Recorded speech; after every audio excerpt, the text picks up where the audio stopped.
Guys, another man have come out to actually expose and tell the bitter truth about the Hausa-Fulani, that they are the ones drawing Nigeria back. You will not even believe what he has to say, because he came out to say the bitter truth of what needed to be said before, but people are hired to say it. So he have come out to clarify us. Take a look, guys. So today I want to talk about why Nigeria has not really developed like it should have developed.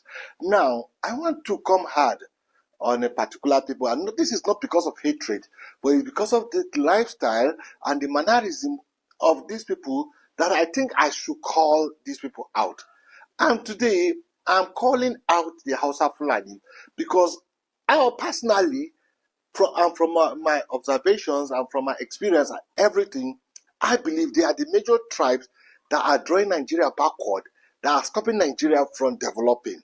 And I will tell you why. When you follow me in this video, you get to understand why I think that the Hausa-Fulani must change the way they do things, the way they think, the way they approach issues, and the way the entirety of their culture and everything, for us to have meaningful development in Nigeria. I want to come hard on Hausa-Fulani people of the north, far north Nigeria. And I want to say, there is the way you people think and talk and behave that is making Nigeria to be backward, and Nigeria is not moving forward. And these things have to change, because if you look at the South are telling the North that the North is the one that has held them down, that has not allowed them to develop. That the North is drawing them back. They want to develop, and the North is pulling them backward. And that is one of the main issues that the South has against the North. And one of the key things that when you find the Igbos, they say they want to go, these are one of the key things. Yoruba now are saying too, they want the Yoruba nation. Some of these things are what you people play out in the far north. Now, I'm not talking about the middle belt north. This is not a middle belt north problem. This is a far north problem. The people in far north, there is a way you do things and there's a way you behave, and it's pulling Nigeria backward. Now, can we just watch this video? I just to lay a foundation of what I want to say. When we come back, we'll continue with this content. Da buhun banza arnan banza masu fitsari a tsaye, ba jinin ba wankan haila, ba wankan biki, ba na ai ba abin da kuka iya sai wani an durin washe. Arnan banza, arnan wofi, kafiran banza, kafiran wofi, dabbobi kawai, aladun banza, aladun wofi. Don haka muke kiyayen mutane biyu ba ma ƙaunar mu gansu kusa da shugabancin Najeriya. Mutum na farko shine arnan arewacin Najeriya. Mutum na biyu shine Inyamuri. Waɗannan mutane biyu damkar shugabanci a hannunsu ba ƙaramin illa bace gare mu da addinin mu. Yeah, my people, you're welcome back. Now you see, like this video we just watched, I want to say a lot of things from my people in the far north. Number one is that there's a place for spirituality and there's the place for development. Now, you cannot abandon development. You cannot even go live saying that even if you are going to chop sand, even if you are going to be poor, Islam must be ahead. Islam must be ahead. Yes, Islam is good that you go for your faith and you profess your faith. It is good. But there's a different place for faith and there's a different place for development. And you can't hold one and leave the other. And you can't run life as in even if the wars will kill us in Nigeria, if we are going to die, let a Muslim be ahead. That I don't know why you are saying all these things, because you don't have the fight for national growth, for development. All you fight is Islam and Islam and Islam. Now, let's take a look. You tell your people that when your people go with the Islam, when you do the things that Allah said they should do, Allah will bless them, Allah will do everything to them. When they are doing the work of Allah, that Allah will bless them. But have you people noticed that? Look at a country like United States. United States, is a secular country and they don't call Allah. They don't call anything. But they are well developed with all the Allah that you call, that Allah is going to do. You still depend on white people. All your dependence is on white people, on foreigners, on Westerners. For you to have a car to drive, Westerners have to give you. For you to have a phone to make a call, Westerners have to give you. Everything the Western world must give you. For you to enjoy life, to sleep on a mattress, to have roof over your head, Westerners have to give you. You have to import things from Western countries for you to enjoy them. Now, these Western countries, you think just stayed and this is just came into their hands? No, they went into research. They went to science and technology. They went into science and technology. Now, it is science and technology that has given them the ability, the physics they study to know about velocity and acceleration and all those things. It's what they use to manufacture all the machines and the gadgets and everything that you use. The biology, the chemistry, that is what these people are using. They didn't say they are going to do the work of God and then God is going to give them these things. No. So they are enjoying, and they are enjoying life. Why? With all the God that we call, all the things that we say is Allah, Allah first. I'm not telling you, don't put Allah first. You have to give Allah his place. But you have to go into helping to develop the country by coming into learning, into knowing how these things are done. We don't need to be importing nation. Now, follow me. I will tell you why I am making this video. You see, my issue with the far northern Nigeria is that they don't know that unity is what will bring greatness. You don't want to unite with Nigerians. You called every other Nigerian is an army, is a kafiri, is accursed, he's a pagan, he's an infidel. Because Allah says you should not walk with him. Allah says if you meet him on the road, you should hit him and throw him out of the way. Allah says you should eat his food. Allah say this, Allah say this, Allah say this. That is all your Islamic scholars say. You people don't even listen to your technocrats. You don't listen to your professionals. You listen to your Islamic scholars, and this is all they tell you. So if you are not going to be with us in one country, so that we come together to see how we join our heads, how we build country, how we become an industrialized country, how we become a developed country. If all you think is that we are armies, you people are Allah say this, Allah say this, and again you are pulling everybody backward. The leadership of this country, the far northern people have been the people who have held the leadership of this country for many years, and all you have is about Allah said, Allah said, Allah said. You can't even think of the natural things that we can do to help ourselves. I don't believe that Allah is going to do for you what he has given you brain to do. Allah is not going to do anything for you. Allah will not just open Al-Jannah and be throwing blessings on you. That's a lie. It is what you go and set out to do with your hands. It is what you it is the labor you put that you gain. So every thinking that you tell your people that they should not do this, they should not do this, if you do this, Allah will bless them, Allah will do this, Allah will do this. How can they not come and be part of national development, and all you tell them is they should just think about their spirituality and everything will be okay? And we see countries that don't hold on to spirituality, and they are the great countries of the world. I am not saying holding on to spirituality is, don't get me wrong. Everybody must hold on to his faith. Everybody must believe in his faith. But we have to be a country where we unite together for nation building, where we when we talk about how we can build this country into greatness, how we can develop this country, how we can come together, what the Igbo knows, what the Yoruba knows, what the Hausa know, what the Middle Belter know, what the South know, everybody, we come together and we think of how we build this country. We cannot build this country as some people say we are those kind of people are army, those kind of Kafiri. All that is what you preach. The Quran said don't do anything with them. Quran said don't mingle with them. Quran said they are dirty. Quran said this. Quran said this. And you just divide the country. Anytime you go into the social media, you will see one Islamic scholar. There is nothing he's preaching. He will never preach for his people to say, people go and learn physics, go and learn chemistry, go and learn biology, go and learn economics, go and learn. Let's learn how to develop. Let's learn how to build these things. These white people that are building these things, they are humans like us. Let's go deep into learning. You will never hear that.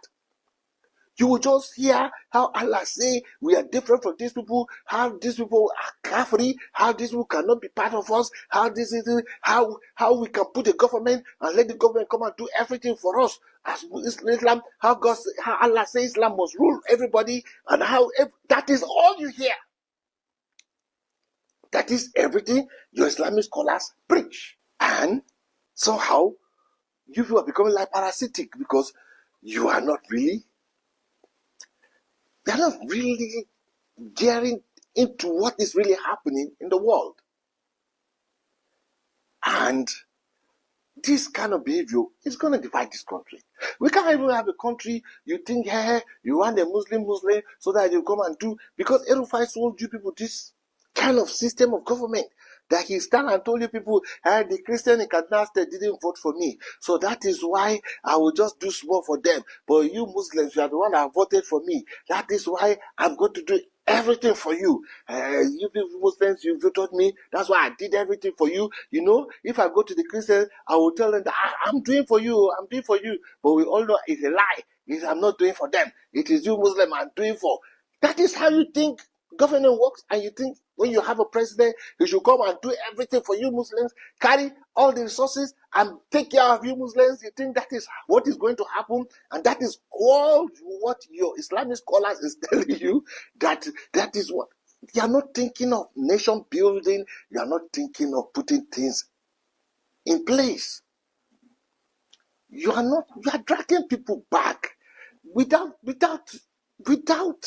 unity and people having one accord to build their nation.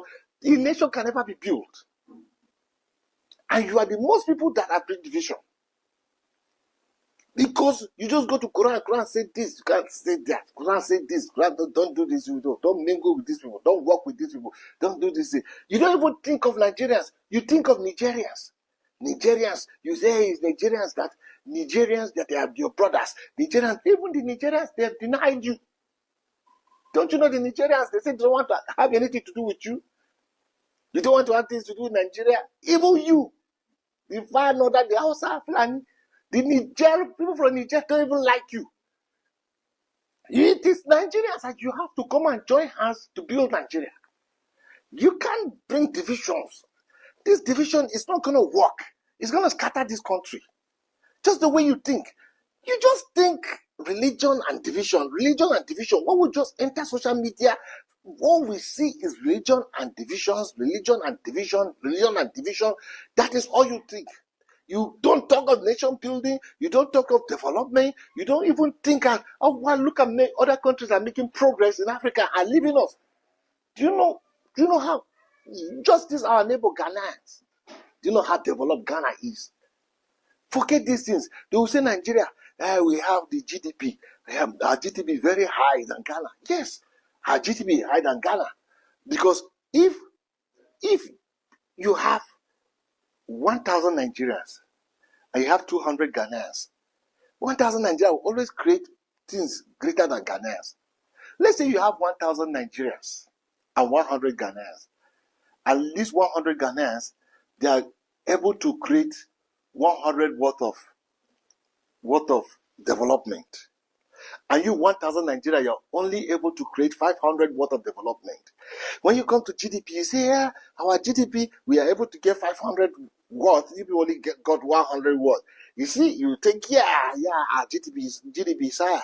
But development is not measured by GDP. Development is measured by GDP per capita. So when you share Ghanaians, you see everyone Ghanaian takes one. When you have 100 Ghanaians making 100 development, everyone is equal to one development. When you have 1,000 Nigerians making 500 development, everyone is equal to half development. So per capita, you are very low. That is why we need to stand up and build a nation that is one. The way, whatever we hear from the Hausa-Fulani North is not palatable. Whatever we hear from you people, and it's always coming from your Islamic scholars. And there is nothing about nation building. They don't talk about nation building. They don't talk about everything. They talk division. Where you are great, where you are this, these other people, they are not. How can we build a nation like this? How can we build a nation like this? Are you the only people? Are you the only Muslims? Kogi, they have a lot of Muslims. Ibras are Muslim. Igala is Muslim. Yoruba, they have a lot of Muslims. We don't see all these things.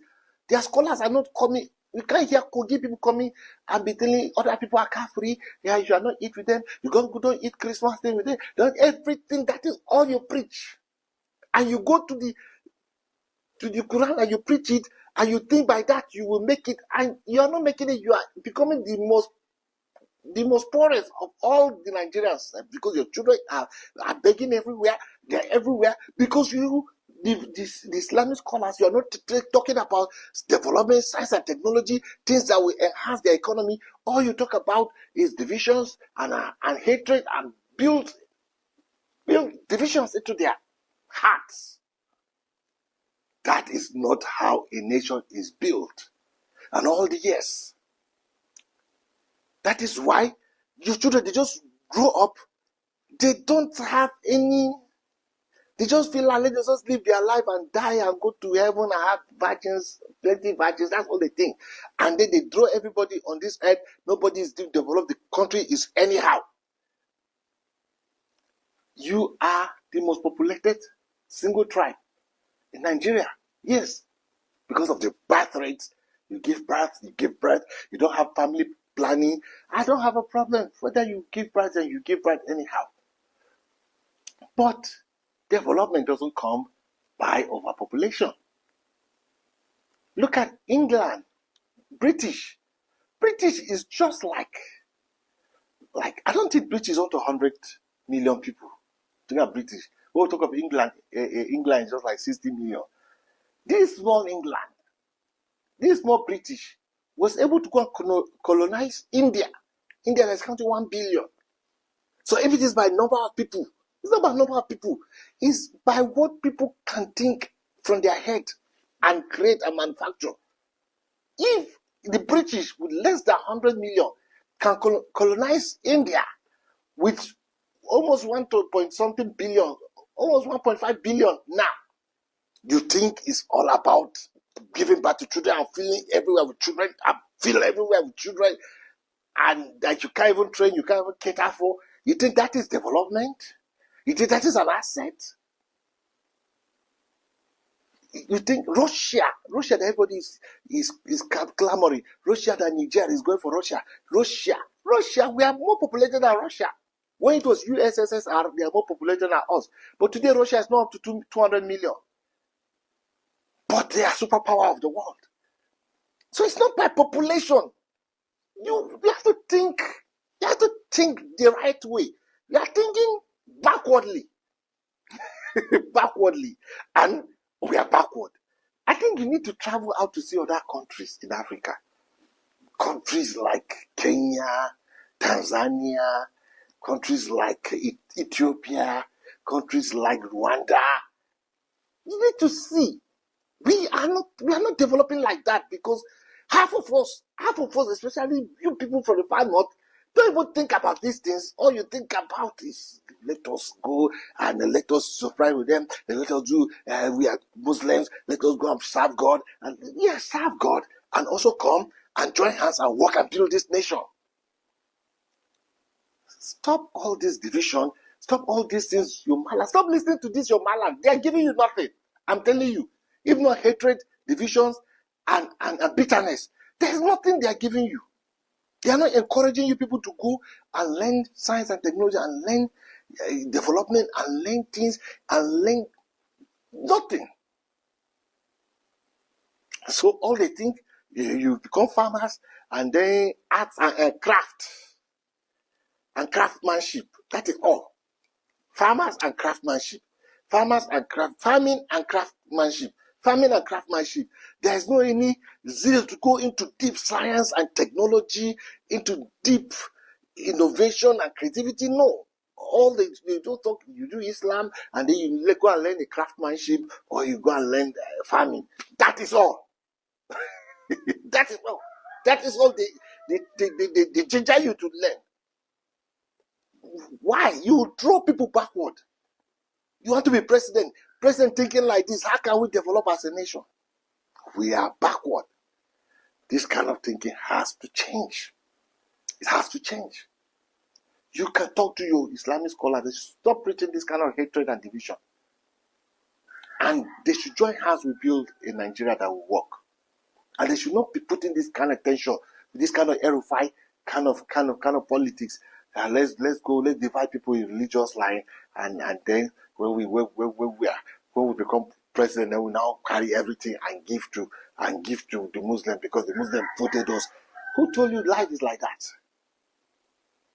Life is all about people coming together, put their hands together, joining their knowledge together, joining everything, and they build their country.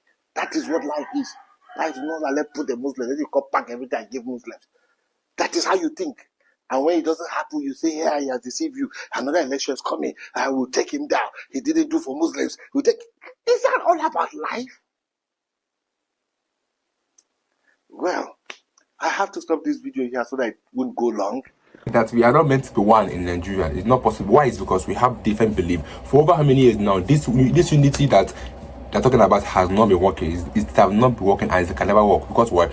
Most people in Nigeria, they hate the Igbos. Why? Because of the lies that was told against the Igbos. That the Igbos, some people are saying that the Igbos are always destroyers, that Igbos are this and that, because that NSAS protest that happened, they say that the Igbos were the one that started it because the Igbos want to destroy Nigeria. They keep on blaming the Igbos. The outside Yorubas are not even working together. There is disbelief. Everybody have their own belief. That's why I said that one Nigeria can never be possible. That's why we need to divide as early as possible as we can, because right now it's no longer working. So imagine in the whole politician position in Nigeria, you can't find an Igbo man or you can't find an Igbo person in the high rank, in the high place of position in Nigeria, but yet they are talking about one Nigeria. One Nigeria is not possible. Look at how they even treat our Igbo senators. Many things to even talk about. It's not possible to have one Nigeria. It's not possible. I have my culture. I also have their own culture. The Yorubas have their own culture. Even the Fulanis have their own culture. So everybody has a different belief. Okay, imagine them now trying to bring Sharia law to everybody by mosque. It's not everybody that will buy the idea. That means people that will believe in that should go and start their own religion. Let everybody be under their own government, so that this thing called one Nigeria should split. That is the way forward. And this is what people have calling out since Kanu, which he was detained for. The other northern leaders, even Sunday Boho, many of them have come out to say something, and they all arrested the Kanu. This is what Igbo discrimination. But like guys, just any video watching in the comment section. I'll be to guys in my next video. Don't forget to also subscribe, guys. It's your boy again. Don't forget to subscribe. Help us grow by sharing, liking, and subscribing. Stay tuned, guys.